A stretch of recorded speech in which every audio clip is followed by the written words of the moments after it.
Hello everyone. Today I came with a new topic that is statistics. Okay, before going to say about statistics, we have to know the concept and definition of statistics. Okay, why we are using statistics in research, especially in nursing research. Okay, we know that last two, three classes I have discussed regarding data collection methods. Okay, after collecting of data, we have to know, we have to analysis. Okay, we have to do the analysis. Then only it will be that data will be a meaningful. Otherwise, there is no use. For that, the data make a meaningful. For that, that is helping especially statistics. Okay, you can go to the concept. Okay, what is the concept of statistics?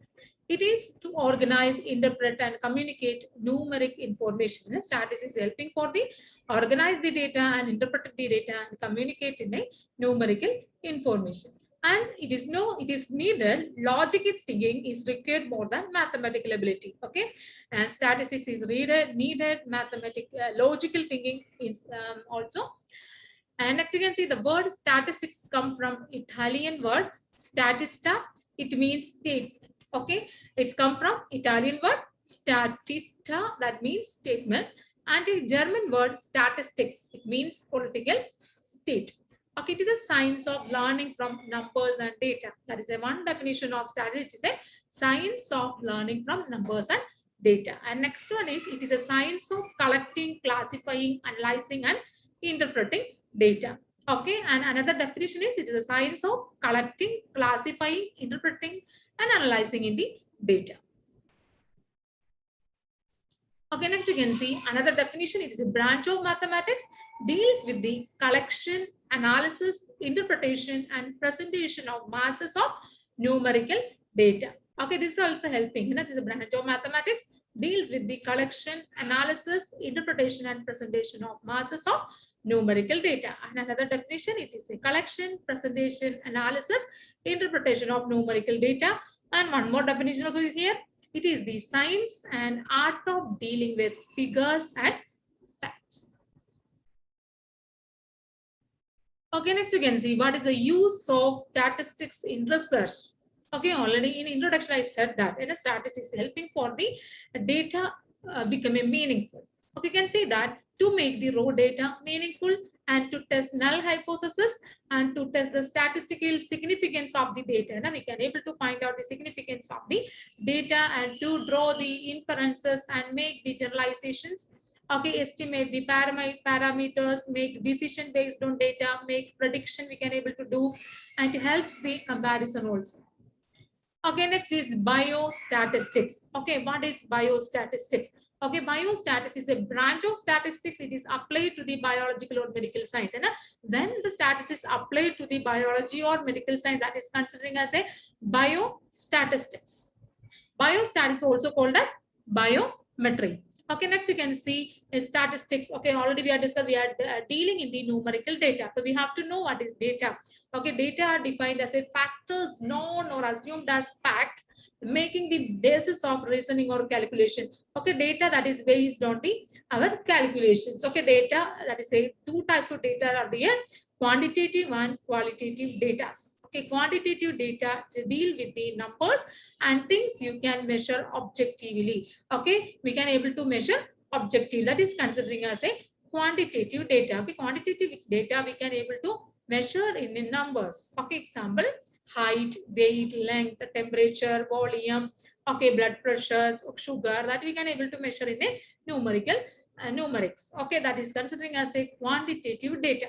Qualitative data deals with the characteristics and descriptors that can't be easily measured. Okay, qualitative data we can't able to measure in a numerics.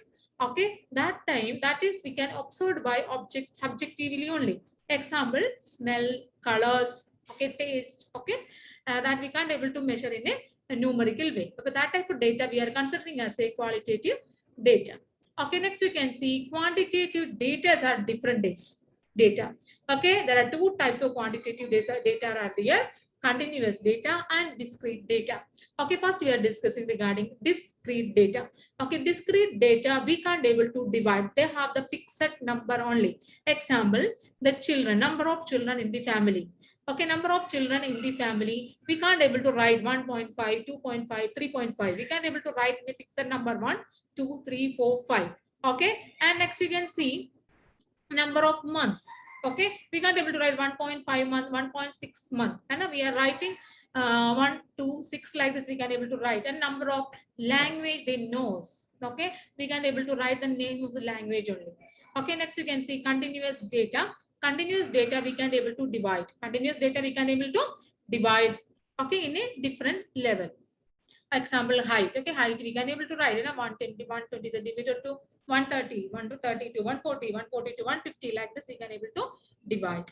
Okay, next you can see qualitative data. Qualitative data is referred to as attributable data, that is a binary, nominal and ordinal data. Okay, qualitative data are binary data, nominal data and ordinal data. Binary data, they have only two options, yes or no, true or false, accept or reject. Okay, are you attended any conference before? We can able to write yes or else no. That is a binary data. And nominal data by number of gender. Okay, genders of that sample.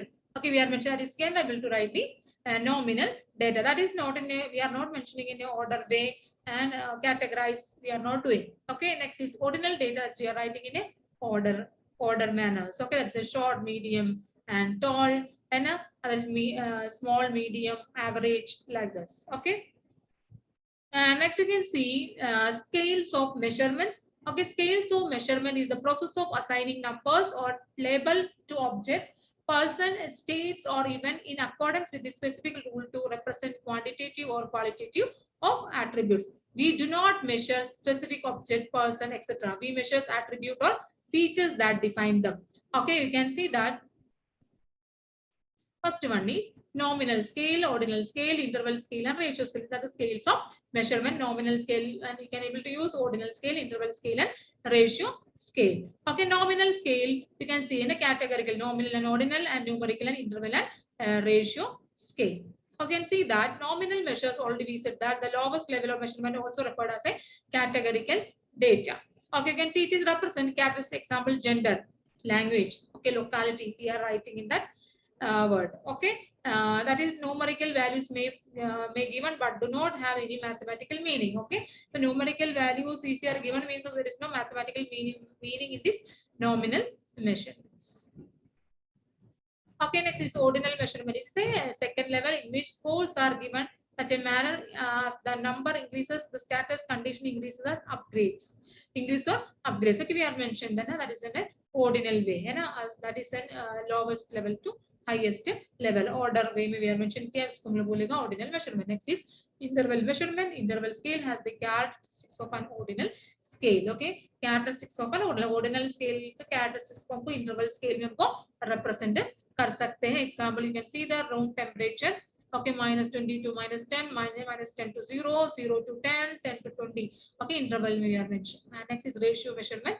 It is the highest level of data. A ratio scale is a scale that measures in a terms of equal interval and an absolute 0 point of origin. Okay, हम लोग ratio measurement we are dividing in a equal manners. Okay, equal interval. Okay, you can see that biophysiological categories, age, weight, height. Okay, our example, the age we can able to divide age 10 years to 20 years, 20 years to 30 years, 30 to 40 years, like this we can able to measure. The variable, it can be easily started with the one who weighs 80 kg, twice heavy as who weighs 40 kg. Also we can able to write. Okay, next we can see comparisons of levels. Okay, ordinal and ratio, you can see that. And next is classification of statistics. There are two types of statistics are there, descriptive and inferential statistics. Descriptive statistics, we are using it to summarize the meaning of demographical variables. Okay, next we can see inferential statistics is also called as sampling statistics. It is the inference of condition that exists in large set of observation. Test of efficiency of a new hypertensive drugs on a particular population. Inferential statistics normally we are using to identify this hypothesis. Okay, hypothesis identify check करने के लिए we can able to use inferential statistics, and we can able to use association between the demographical variable and our knowledge and different variables. Okay, association we can able to identify through the inferential statistics.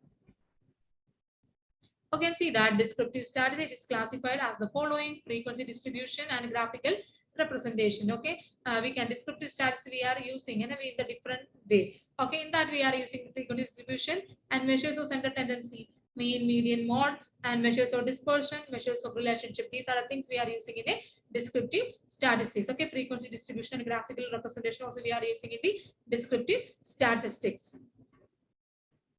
Okay, next you can see frequency distribution. A set of data can be described in terms of three categories: distribution of values, central tendency, and variability. Okay, distribution of values or frequency distributions are used to organize in numerical data. Okay, frequency distribution we are organizing in the data in a arranged manners. Okay, you can see that might be the lower to high, otherwise higher level to lower. Okay, this data is we can't able to see observe in a proper way, and this is not a frequency distribution. Okay, we can see here this is a frequency distribution. You can see that it's a considered two parts. Observed value is considered as x and frequency is considered as f, and n is the total sample size. Okay, we will be get the sum of number in the frequency must be equal to n sample size. Okay, you can see that in this table frequency distribution, the total sample size is 60. In that you can see one person is got 15 score, and again two people who got 16 score, and इसके बाद they are mentioned this mean percentage. Okay, they have mentioned the percentage of the score. Okay, frequency. And next you can see table. Okay, table you can see it's represent the data in a concise and systematic manner from the masses of statistical data. Tabulation the first step in data analysis. Okay, आपको पता है tabulation means we are applying in the data in the tables. Okay, we are applying and we are putting in that data in the table. That is coming as a tabulation. Different types of tabulations are there: frequency distribution table, contingency table, multiple response table, and miscellaneous table. Okay, so frequency distribution table, it represents the frequency and percentage distribution of the collected information in a percentage distribution also here mentioned. Okay, that is coming as a frequency distribution data. Okay, next is an contingency table. Okay, it is represent frequency distribution of two mutually exclusive nominal variables, and it is also called as a cross table. Okay, and next you can see, okay, इसमें chi-square value they are mentioned also.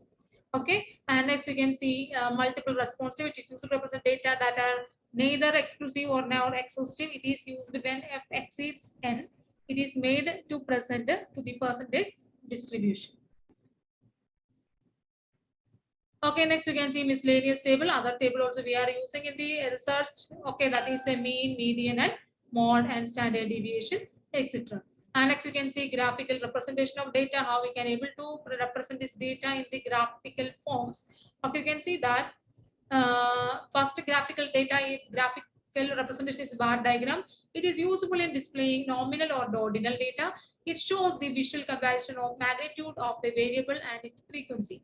It may either be prepared or vertically or horizontally. Okay, we can bar diagram, we can able to make horizontally or vertically. There are three types of bar diagrams such as simple, multiple, proportion bar charts. Okay. And next you can see this is a simple bar diagram. Okay, in this bar diagram they have mentioned, and okay, you can see this. Okay, this is an x and this is an y axis. X axis they are mentioned vegetarian, non-vegetarian, kitna percentage na low present in this vegetarian and non-vegetarian. They are mentioned these keywords also, and title also is very important. Okay, next you can see multiple bar diagrams. Mean there are two bars. They are used to represent the different characteristics. Okay, you can also see here. Okay, proportionate bar graph. And next you can see pie diagram. Pie diagram is useful present the discrete data such as age, group, gender, etc. in a population. That input must be in the percentage size of angle calculated by the formula. Okay, we can able to use it. And normally discrete data we can able to mention in this pie diagrams.